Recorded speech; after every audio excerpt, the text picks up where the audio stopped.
nouns of business trips, airports, and flying. I decided to put all these things together because there's a lot of vocabulary. And maybe you have flown in an airport before, maybe you haven't. If you have, then you're probably familiar with these terms. But there are a lot of words, and it's always good to review them. So the next time you're at the airport, you'll know what to say, or you'll know what people are talking about. First, we're going to do the nouns of business trips. So, business casual attire.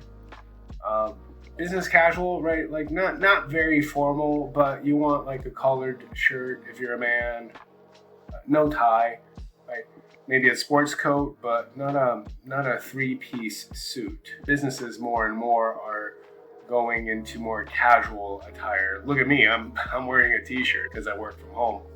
We have both the noun and the verb, right? Not everything has a verb, but I want you guys to use both the thing, what the idea is, the object or the idea or the place, and then there's a verb. There's like the action for it. So business casual attire, you wear business casual attire, right? Obviously to wear, like I wear clothes, I wear glasses, or I wear a hat.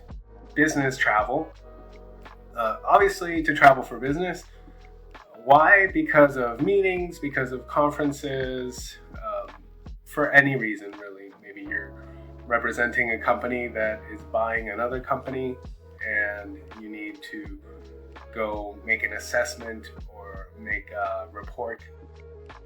The next one here is company travel policy. There's no verb for that one, but companies have policies, right? They have a rule book or a manual full of rules that employees could do this, employees can't do that. So especially for travel, they should have a policy for that. Like employees they can do this or they can't do this. And if the business is paying for it, definitely you want to follow the company travel policy. The credit card, the company credit card, pretty self-explanatory. Businesses will pay for the employees' travel, and the way they do this is with a company credit card. Usually the employee has a credit card in their own name, right? Like for example, I would have one that says Dan, and the business would be for My California Teacher, but I could only use it for business expenses, right? I can't use it for a t-shirt, probably not at the business expense. And the verb is to charge it. When you charge something on your card, so you charge it on the corporate credit card. The next one, conferences, conventions, and seminars. Different words, they're slightly different. A seminar is an educational event. A convention could be for industry professionals looking to find new items in their industry or to sell an item in their industry, or just it's a way for those professionals to network. These words sometimes are used interchangeably. And these things are held in what we call a venue, right? A venue is a location where these things happen. And we use the word to attend, right? So you attend a seminar, you attend a class, right? You attend a conference. The next one here is important. This is the real reason why you go to a conference or a convention, is to network. Networking. Networking is important, right? In meeting industry professionals that might help you in your personal career or might help your business. It's a way for people to meet. And we use the word to network.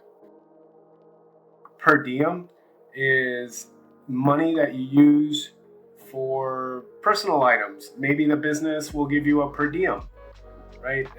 They could say, okay, all right, on your trip to New York, we will give you a per diem of $50 per day. So that per diem can be used for lunch, it could be used for coffee, toothpaste, t-shirts, whatever you need. That is money that an employee could use for pretty much anything, right? Hopefully they're using it just for lunch. and the verb for that is to receive a per diem. The opposite idea is a reimbursement. There's no company credit card, and maybe the company says, okay, all right, Gladys, you're going on this trip, use your card, give us the receipts, we'll pay you back, we will reimburse you. You are going to be reimbursed by us, and that's what it is. It's a reimbursement. So usually you have to fill an expense report. All these things are down here. Travel expenses, receipts, and expense reports. We'll get to that in a second. Travel arrangements, travel plans, travel arrangement. To arrange is to organize, right? And I always talk about, like, what's the difference between organize and arrange? Well, like, I could organize books by size. I could organize books by alphabetical order. I could organize books by genre, by topic. Like, this one is romance and this one is horror. Okay, fine. I could organize it that way.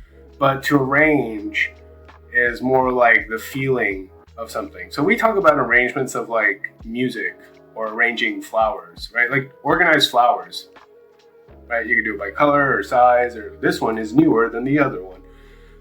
Try to organize flowers, but it's really more like the feeling of that composition of flowers, or for music also is arranging music is the feeling of it. And same thing with travel plans, travel arrangements. This feels a little bit better. Maybe we could go to the hotel here, it's a little bit closer, and the restaurant here, it's superb, it's got a 5-star review. And then from then, that'll give us perfect time to go to the seminar. And so those are the arrangements. So same thing, travel plans, travel arrangements. Travel authorization. You're going somewhere for your company and your boss needs to authorize it. So to receive travel authorization is important, right? You can't just say, okay, I'm going, no problem. No, it needs to be in writing. Somebody needs to write it, or in an email. And your superior needs to authorize the trip and the expense. How much money will you spend? The last one here is travel expenses, receipts, and an expense report, right? Remember, you're spending somebody else's money. You're spending the business's money.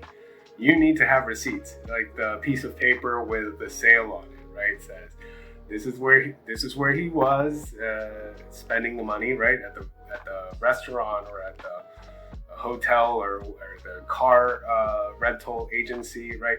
And you need those receipts, and those receipts go into an expense report, because the accountants need to verify the information. They need to say, like, okay, yes, this is a real receipt from the rental car company, and this is the money that was spent for that. So then you, as an employee, do an expense report so the accountants can verify it, and you don't lose your job, hopefully.